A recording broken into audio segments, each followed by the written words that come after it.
آپ دیکھ رہے ہیں ہمارا روحانی چینل RC World 70۔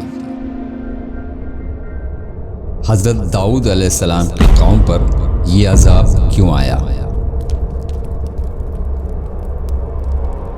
12,000 انسان بندر کیوں اور کیسے بن گئے؟ آج دنیا میں موجود بندر اسی قوم کے ہیں؟ آج کی ویڈیو میں اسی کا جواب حاصل کریں گے۔ السلام علیکم ورحمۃ اللہ وبرکاتہ۔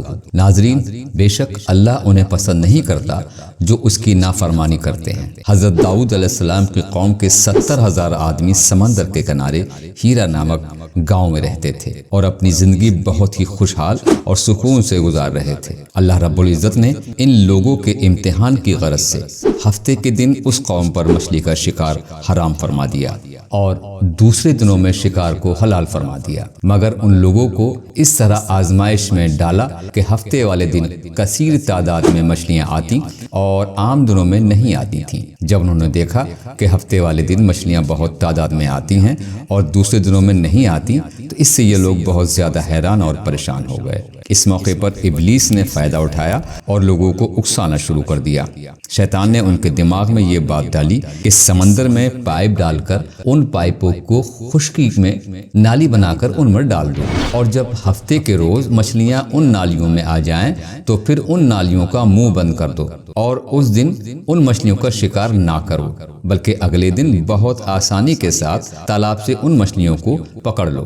ابلیس کی یہ چالاکی لوگوں کو بہت پسند آئی اور ان لوگوں نے یہ بھی نہیں سوچا کہ جب مچھلیاں نالیوں اور تالاب میں قید ہو گئیں تو یہی ان کا شکار ہوگا، اور ہفتے کے دن مچھلیوں کا شکار ان کے لیے حرام تھا۔ اس وقت یہودیوں کے 3 گروہ ہو گئے۔ ایک گروہ وہ تھا جو شکار کے اس طریقے کو منع کرتا رہا اور ناراض ہو کر علیحدہ ہو گیا، اور دوسرا گروہ وہ تھا جو اس کام کو دل سے برا جانتا تھا اور خاموش رہا اور ان لوگوں کو بھی اس کام سے منع نہیں کیا، بلکہ وہ پچھلے گروہ سے کہتے تھے کہ تم لوگ ان لوگوں کو کیوں نہیں نصیحت کرتے اور منع کرتے ہو، انہیں اللہ رب العزت ہلاک کرنے والا اور سخت سزا دینے والا ہے۔ اور تیسرا گروہ ان نافرمان اور سرکش لوگوں کا تھا جنہوں نے اللہ رب العزت کے حکم کی کھلی مخالفت کی اور ابلیس کے اکسانے پر ہفتے کے دن شکار کرتے رہے، مچھلیوں کو بیچا بھی اور کھایا بھی۔ تیسرے نافرمان گروہ کو منع کرنے کے باوجود شکار کرتے رہے تو دوسرے دونوں گروہوں نے کہا کہ اب ہمارا ان نافرمان لوگوں سے کوئی ناطہ نہیں، اور گاؤں کو بانٹ کر بیچ میں ایک دیوار بنا لی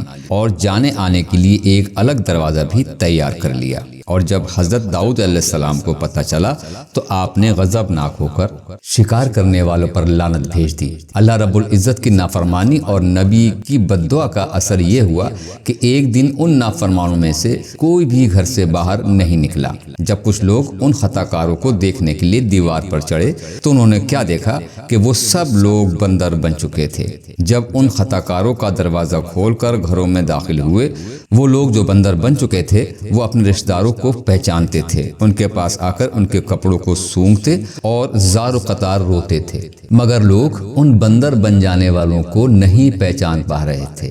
بندر بن جانے والوں کی تعداد 12,000 تھی۔ یہ سب 3 دن تک زندہ رہے اور وہ ان 3 دنوں میں کچھ کھا پی نہیں سکے، بھوکے پیاسے سب کے سب تڑپ تڑپ کے ہلاک ہو گئے۔ شکار سے منع کرنے والا گروہ صحیح سلامت رہا اور دوسرا گروہ جو دل سے برا جان کر خاموش رہا، اس کو بھی اللہ کریم نے ہلاکت سے بچا لیا۔ ناظرین، ہمیں اس سے یہ سبق ملتا ہے کہ جس کام کو اللہ رب العزت نے حرام کر رکھا ہے اس سے ہمیں باز رہنا چاہیے اور اللہ تعالیٰ کے قہر و عذاب سے ڈرتے رہنا چاہیے۔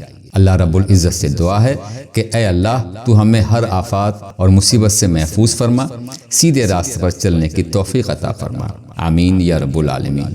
دوستو، ایسی اور ویڈیو کے لیے ہمارا چینل RC World 17 کو سبسکرائب کرنا نہ بھولیں۔ اپنا خیال رکھیں، خوش رہیں، خدا حافظ۔